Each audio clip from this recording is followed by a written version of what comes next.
I'm excited for the women's Money in the Bank ladder match this year. There are still some unknowns, but I am really enjoying how this is shaping up so far. As of right now, we know that Roxanne Perez has qualified, Alexa Bliss, and Mommy, Rhea Ripley. She's in Money in the Bank. We'll talk about Rhea in a minute too, because we got some thoughts on all of this. Another qualifier we're gonna get on SmackDown is going to be Julia versus Charlotte versus Zelina Vega. And once again, still a couple of unknowns in there, because after Friday on SmackDown, when we get that triple threat, then we still have 2 possible spots left. And I think the landscape for the women's Money in the Bank is a lot of fun this year. First thing to note, I wish WWE would find a new way to do qualifying matches. What is it about the last couple of years where it's triple threat qualifiers? Like, I get it. I really do. Well, dummy, what else do you think they should do other than triple threat qualifiers? Sledgehammer, suck it. I don't know. I'm just a fan. But I can tell you that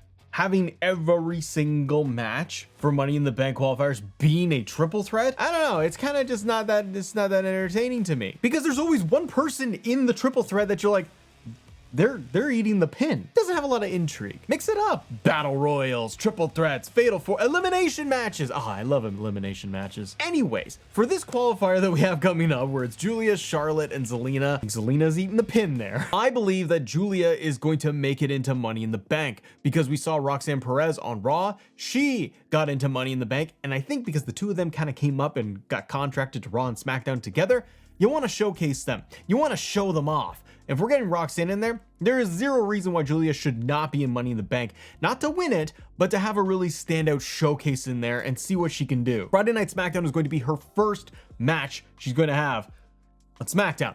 And it's great that she's going to go up against Zelina and Charlotte, people that have been wrestling for many years. It's a huge match for her. What do you do with the other two? Zelina, I think, just eats the pin here, unfortunately, unless they do something with Charlotte. Charlotte is with Alexa Bliss, kind of doing this. I don't think that she gets into Money in the Bank. Something has to distract Charlotte, or she's just gonna lose. Slip out on a banana peel and Julia wins. But somehow, some way, Julia is going to win that qualifying match. That still then leaves, no matter how that shakes out, even if it is Zelina, but she's US champion, she just won that belt. I don't see her making it in there, and I don't think that putting Charlotte in there after everything we got from WrestleMania, I don't think it's a good move to put Charlotte in Money in the Bank. That scares me. It scares me because she would probably win. I don't want that. But there are a lot of other players that are still left out. So we'll go down Matt's little list here for you. One of them on Raw I could see them doing is a qualifying match between Lyra, Liv Morgan, and Ivy Nile. Liv is scheduled to return. Yes, she is a tag team champion, but I do think that you could shoot Liv back into the title scene and mix it up with Rhea in there because of all the history. Also, if you add Liv, you are now getting this new fresh dynamic of Liv and Roxanne. Finn Balor is walking backstage and he's like, holy fuck, it's Roxanne Perez. Why don't you be a consultant for Judgment Day? That's terrible. But Roxanne is now going to be consulting or loosely affiliated with Judgment Day, and that leaves the opportunity to have Liv come back and feel the tension. And ooh, it's not sexy tension, it's just all nasty tension. And you're gonna get Liv and then Roxanne in Money in the Bank, and they both go for the briefcase, and then shenanigans happens, and that's how you spin them off to do something else, and Judgment Day implodes. Now, Lyra Valkyria, if she's in that qualifying match that Matt has made up in his own mind, if Lyra is in a qualifying match, I don't see her winning because she screwed Becky out of her match to get into Money in the Bank, and I think that just continues on. You get Becky to screw Lyra out of it. Also, she's Intercontinental Champion. You don't need to keep throwing in current champions into like Money in the Bank. It just doesn't work. Let's get some other people in there. And Lyra is getting a really good push right now with everything with Becky, Bayley, who's yet to return. You could say to me that yes, Bayley should be in Money in the Bank. I agree, but I think what's more likely is that she's held off to then face Becky at a later point. Ivy Nile, I think she's great. I'd actually like to see Ivy Nile in Money in the Bank. I think she could use more of that momentum. I mean, having her and El Grande Americano with Money in the Bank would be just tickles, wouldn't it? So Liv is my 5th member, brother, that's gonna get into this match. So for the 6th spot, that still leaves quite a few names that have potential. Nia Jax, Jade, Naomi. Those are my top 3 on SmackDown that would still need to get into Money in the Bank. What about Bianca? I believe she's injured with the finger thing, right? She could come back And that'd be huge if Bianca made it into Money in the Bank, because then you get Bianca and Rhea as kind of your top two in that match. And that's a lot of star power. But let's assume that Bianca's not going to be there. Naomi, Jade, and Nia. Now, I'd love to see all three of them in there, but if I had to make a pick, I am going to say Naomi makes it into Money in the Bank. I don't know if those three would be in a full qualifier together. Maybe they do something different where it's like Naomi, Jade, and B-Fab or somebody else. Like, they can mix it up in different ways. Piper Niven and Naomi and Jade. They're continuing that story arc of Naomi and Jade, right? Naomi's lurking in the background, and Naomi is, because like you see the thumbnail I did, Naomi is one of my favorite parts of SmackDown, and specifically her character change, and she's just going all in on this thing. Like, I love what she is doing right now, and that's why I want to see her in that match. So I think she could screw Jade out of her opportunity. Maybe Jade and Nia spin off and do something, or they just hold Jade off for a bit. So I will say that somehow, some way, that final participant is going to be Naomi inside Money in the Bank. So if we did that, well, who do we have? We would have Alexa Bliss, Rhea, Roxanne, Julia, that's my pick, Liv Morgan returning and getting in there, and Naomi. That's the six. That would be my picks. What would you have as your picks? Comment below. Now, they could totally not do that. One of the things that I'd like to see them do, and I don't know if they would, is going to be a last chance qualifier match. I like those because you get some people that you're like, oh man, they really deserve to get in there. I'd love to be like, they could do a battle royal, they could do like a fatal four-way elimination style match, something like that. Because the one person that is not in Money in the Bank that I find disappointing, and hopefully it just means that they're going to be going off to do something even bigger and better, is Chelsea Green. I love Chelsea in last year's Money in the Bank. I was there in Toronto for it, and obviously she's from Canada, and she got a huge ovation with everything she was doing. I wonder if they're trying to keep Chelsea out of Money in the Bank this year because they have other plans for her, and maybe they don't want her getting all the cheers when you have someone like Rhea Ripley in there, and everybody would maybe wanting Chelsea to actually get it. Save her for a draft her over to another brand like Raw.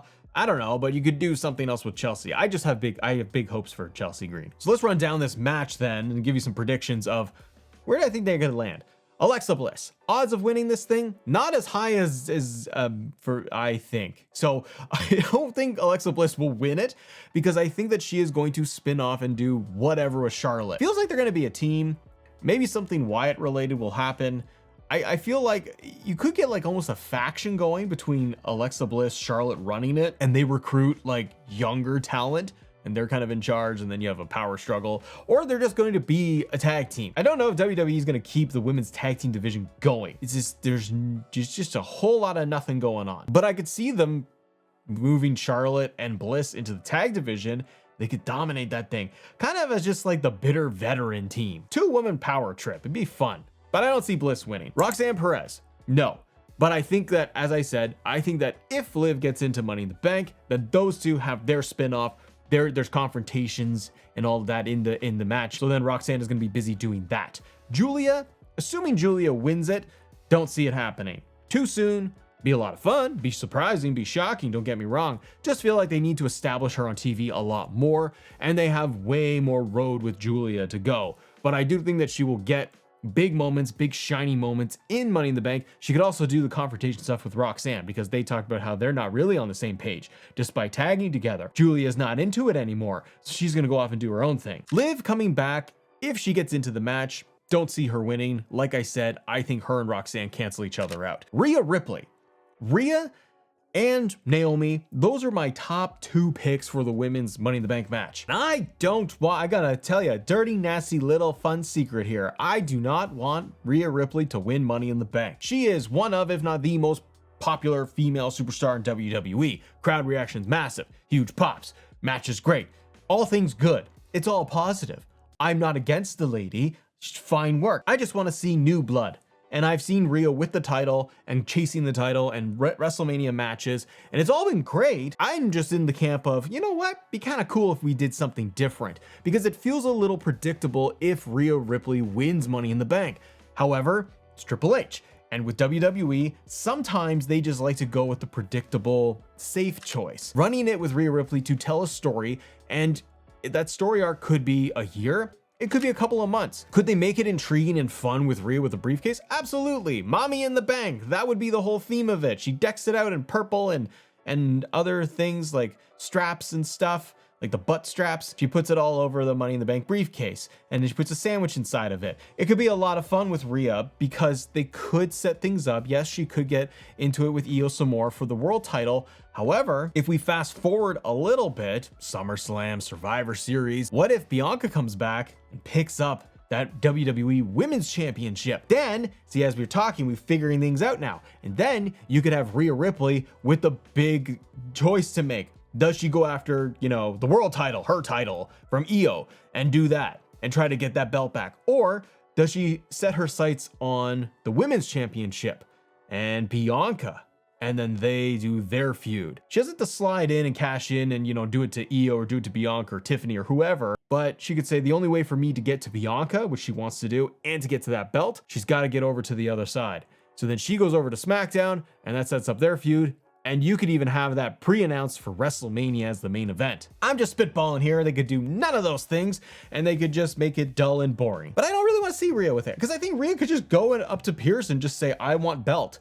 And Pierce says, I'm busy and I'm stressed. And then Pierce just gives title match, and then boom, there we go. But I don't want to see Io and Rhea one more time.